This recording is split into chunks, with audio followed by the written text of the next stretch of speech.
This is BVI Channel 1, where you get undiluted truth. You're welcome back again as we speak truth to power.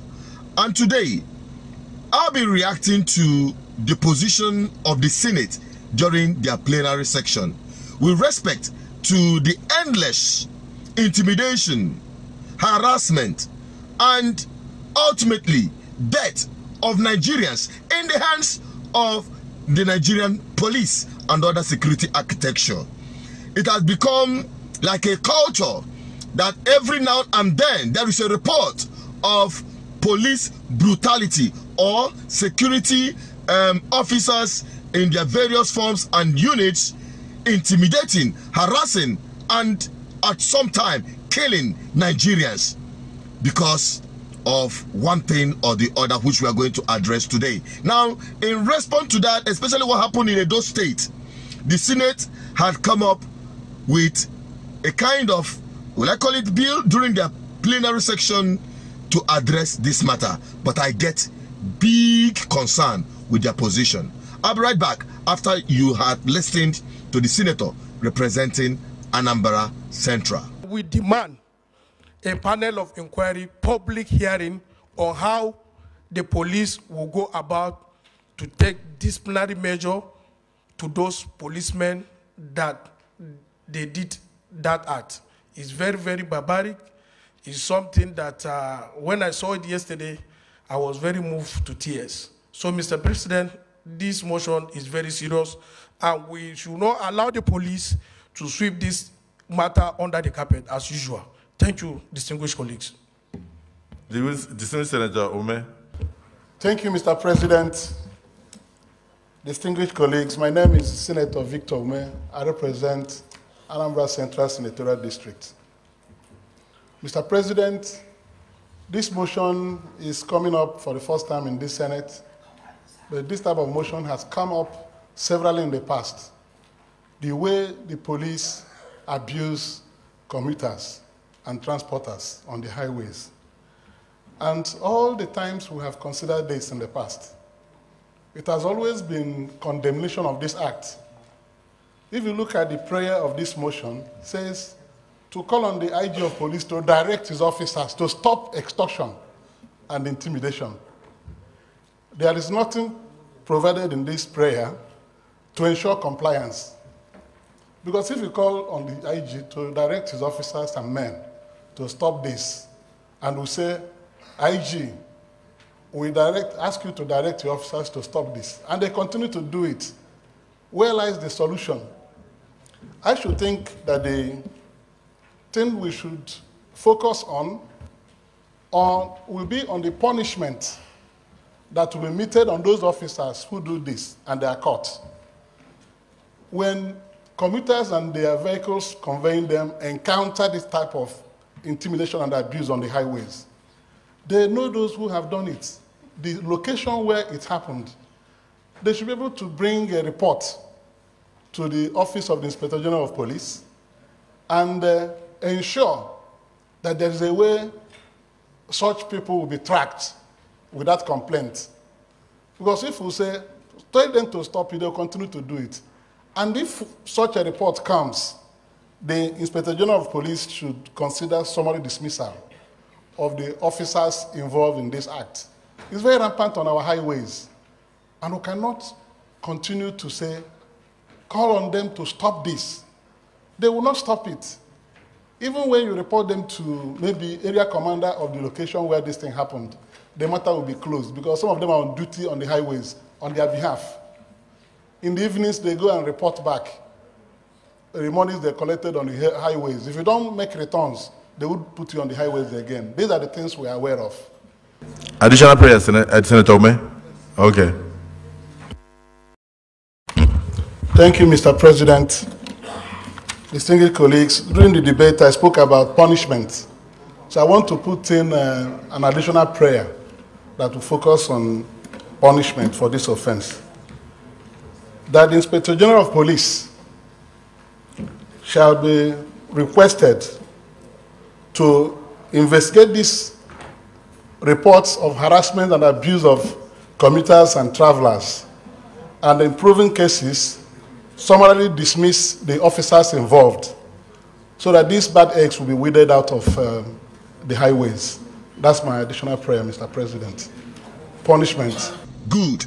That is Senator Victor Umeh putting it the way it's supposed to be, but it still remains. Yes, it's not good enough. Let me just use that word. It's not good enough to say sack them as a way of punishment, as a way of punishing these police officers. So today is on record again that history is being made, that this man, Leomo Okoye, has been dismissed from the police and has ceased to be a member of the Nigerian Police Force. Thank you. So, Provost, we go on with the kids, retrieve our property from him, and let him go in peace.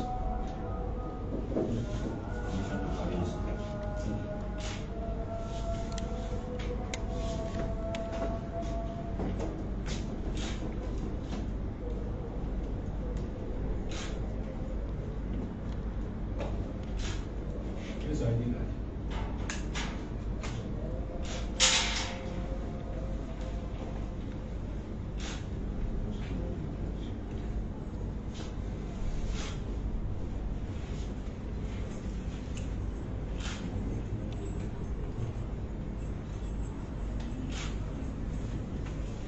Actually, you are ultimately promoting them to become officially criminals. In the South, we have unknown gunmen. These are the kind of people that goes into the bush. In the North, Boko Haram. These are the same people that will go into the bush. In the West, all manner of ritual killing and selling of human parts. These are the things you get when you sack some of these police officers that have lived on the street armed with AK-47. If they could commit this kind of crime wearing Nigerian uniform, what will become of Nigerians when they are eventually sacked? My own position is that sacking them is not enough. Any one of them found guilty should be put out from the society for a very long time. Jail them. Give them maximum jail time. That is my own position, because saying summarily dismissal of them is like giving them promotion. It's like believed to Kenya to now start going around committing all manner of violent crimes, because they have tested it and they will continue. And that is not only the issue that will address this matter. Let us also think of the police officers and men in uniform out there risking their lives. How much are you paying them? Have you actually investigated why is it that this issue of extortion, harassment have continued to become part of the Nigerian security system, including common vigilantes? Once you employ somebody to take over your security, whatever, in any level, you see them behaving like gods, like they are above the law. And most of them are driven because of a whole lot of pressure upon them. Yes, too many pressure, because they are still Nigerians living in Nigeria, facing the kind of bad governance we are faced with. Is their salary enough to take them home, take care of their children, treat them when they are sick? What about the children going to school? Have you investigated why is it that this thing will not stop? Have you considered these men that are putting their lives out? What becomes of them when they die? What becomes of their family? Many of them, we've seen them being kicked out of the police stations or police barracks or army barracks or whatever you call them. Immediately, their loved one in the service dies. What is the security for the future of their children that they're going to leave behind? Have you considered that? These are part of the things that should be considered most before thinking about punishment.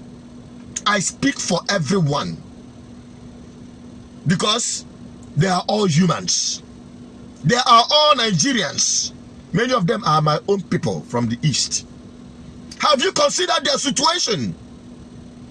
If you have taken care of all these things, anyone that continues in that same line, there is no justification. Because all good morning to how are you? It is good morning that begat how are you. So the Nigerian leaders, do not behave like you don't know much about this problem. Let us handle this problem head on without being hypocritical about it. If you tell me that you don't know that these things are the causes, root causes of all this madness, then many of you are not supposed to be there after all, of course. I still thank Senator Umeh for even pointing it out. Because as usual, they will say, let us put it on notice. Let us warn IGP to warn his people to stop harassing Nigerians. And what we've gotten so far is summary dismissal, which we've seen on display. But we've not seen where any of them have been sent to jail to serve terms for killing or harassing Nigerians. And you expect this matter to die down. Please, let us use our thinking faculty for once and address causes of the problem we have in this country and stop being hypocritical about it. If you agree with this message, of which I know that if you share it, these your senators and House of Rep members or your government representatives, even the chiefs in the police, army, or any security architecture in Nigeria will get this truth and address it head on. Let us stop behaving like we don't know the cause of our problem. Please, I beg of you, the least you can do is to help me share this message. Let Nigerians wake up and start speaking out. If you don't, sorry for you. Because one day, already people have already fallen victim. I just pray you don't. That is just my prayer. I'm signing out. Keep subscribing, keep liking, keep sharing. If you get this message, share it to the next person so that Nigerians will wake up and ask for good governance. I'm only an advocate for good governance and the Archbishop Good Governance Ministry, GGM. Bye-bye.